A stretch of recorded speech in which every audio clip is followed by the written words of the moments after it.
Reagan and welcome to my May book haul, and this video is being sponsored in part by Epic Reads. Now for the month of May, I feel like I have quite the solid collection of new books to show off. I feel like I have things from so many different genres, so many things I'm pumped to pick up for this summer, but it's also not like too big, so I feel like it's very achievable. Like everything I picked up, I'm like, I plan on reading in the next couple of months. So without further ado, let's go ahead and dive right into the book haul. The first book I have to show off is Nocturna by Maya Motain. This is a super exciting new YA fantasy release, which I cannot wait to dive in. Before I even talk about the synopsis, I feel like we all have to admire this incredible cover. Look at these end pages. Look at this tile work. I'm obsessed. This is a Latinx-inspired fantasy story where we follow two main characters, a face-changing thief and a risk-taking prince who basically have to team up to put back the evil power they accidentally unleashed. We follow our main character Finn, who basically views magic as two things. One, a knife to hold under the chin of anyone who she feels like taking anything from, and a disguise that she shrugs on easily just like if it were a cloak. She is a very amazing thief who also is a face changer. Basically, she can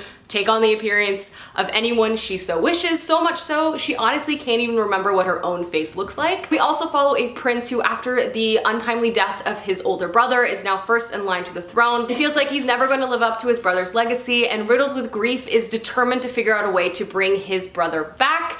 And now these two unlikely characters team up to basically save the world as we know it. I love a dual perspective story of two unlikely characters crossing paths. I particularly think the face-changing, face-shifting element of this book sounds so cool, as well as a Latinx-inspired fantasy setting. I just feel like it's gonna offer so much rich setting. So yes, I am so pumped to have this in my possession. Can't wait to read it. Also, Cinda Williams-Chima, my fave of all time, blurbed at the back, so I trust her with everything in my life. So this is the first book I have to show off to you guys. Next book I have is The Missing of the Clauderloon. This is book 2 to the Mirror Visitor series, and this is by Christelle Davos. This is a French translated fantasy series where I read the first one, A Winter's Promise, last winter. Loved it so much. One of the most unique fantasy novels I have read in a very long time, and it ended on quite the bang, so I can't wait to pick the sequel up. But basically this follows our main character who lives on this spiral floating land in the sky, let's call it, and her dream is honestly to live an unremarkable life. She runs and is the curator of a museum within her town, and she has two very interesting abilities. One is that she can touch objects and basically see their whole past and who has owned them and why, and their feelings involved in the object, which makes her a great museum curator. And two, she can travel through mirrors. However, at the beginning of the first book, her family basically marries her off to a very far away kingdom, to a very powerful figure there, and she's dropped in the middle of their politics. It's honestly so dark and desperate, but I love the main character so much because I feel like she is the perfect example of being quiet and more reserved, but that doesn't make her weak. She's so strong, and she's willing to stand up for herself and do what's right for herself, but that doesn't necessarily mean she has to be loud and boisterous. So I just feel like she is a new and different type of main character we don't often stumble across in fantasy, and I just loved reading her so much in the first one. I also loved the twists and turns of the court, so pumped to have the second book in my hand and to read it soon. Next book I have to show off is City Upstairs by Robert Jackson Bennett. This is the book I picked up in Austin while I was visiting, and I got it from Book People, which is my favorite place on the planet. But this is a book I actually feel like I've definitely bought before and somehow totally misplaced, but I'm excited to have it in my possession again because I read Foundry Side by Robert Jackson Bennett last year, loved it so much, so now I feel like I need to read all of his books. I honestly don't know too much of what this is about, but it is basically about a city who once wielded the powers of the gods to conquer the world, and they enslaved and brutalized millions until divine protectors were killed. So now this really powerful city has fallen, and we follow our main character Shara, who officially is a diplomat, involved in politics within this new world, but unofficially she is one of the most powerful spies, and that just sounds honestly incredible. I love Robert Jackson Bennett's writing, loved the other book I read by him, and this is, I believe, a completed trilogy, so hoping I read the first one, I love it, and I just marathon through the rest of them.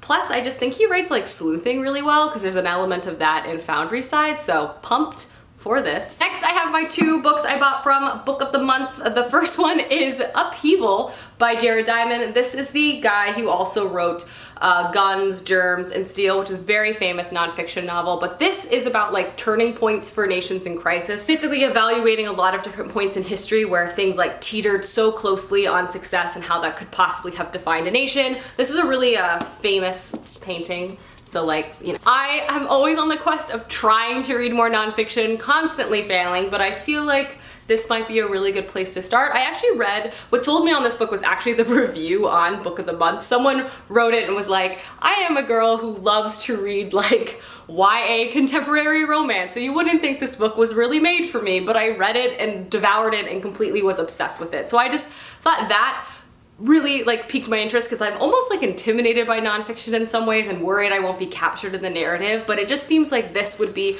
really captivating, and obviously it has really good reviews. This guy's super famous, so I picked this up and I really am gonna try to read this summer. Mark my words. And then I also grabbed The Bride Test by Helen Hong. This is the same author who wrote The Kiss Quotient that came out last year, which I believe is super popular, and I saw that she released a new book. It was on Book of the Month, so I decided to grab it and give it a try. Within both of the books this author has put out, I believe both of her main characters have autism, which I think is really awesome representation, and I've read really good things about how it is represented within these 2 books. This follows our main character who basically claims he has no feelings, he's not really interested in like connecting with anyone, he's very like focused and logical and isn't really interested in exploring like romance in any capacity. His mother then takes matters in her own hand, goes to Vietnam, and finds him the perfect mail order bride, which enters in our other main character. Both of these characters have really complicated backgrounds, and I basically believe this is about them like learning about each other, ultimately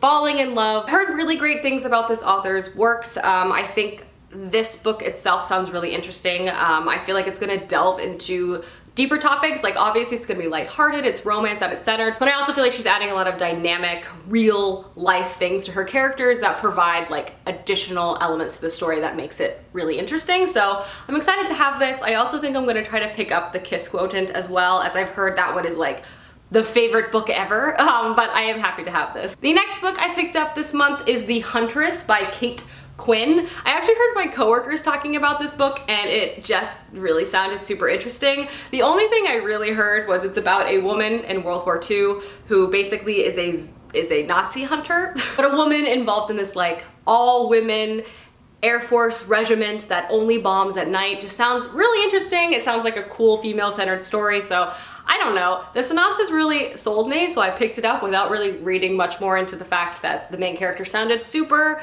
kick butt. Next novel I picked up was Aurora Rising by Amy Kaufman and Jay Kristoff. I will always pick up any book these 2 put out. I loved their Illuminae Chronicles, so I'm really excited that they've put out a new sci-fi series. And this is a story basically about a group of space cadets working together, but basically there's like this space academy and it's their graduating class. Star pupil of this graduating class, Tyler, is pumped to put together his like dream team. However, some extenuating circumstances basically makes him only able to pick from like the very bottom, the dregs of the academy, and it's very disappointing to him. So his new team is now comprised of as follows: a cocky diplomat with a black belt in sarcasm, a sociopath scientist with a fondness for shooting her bunkmates, an alien warrior with anger management issues, and worst of all, Aurora, who basically has been in a sleep for the past 200 years and has now just recently woken up, so she's very behind on the times.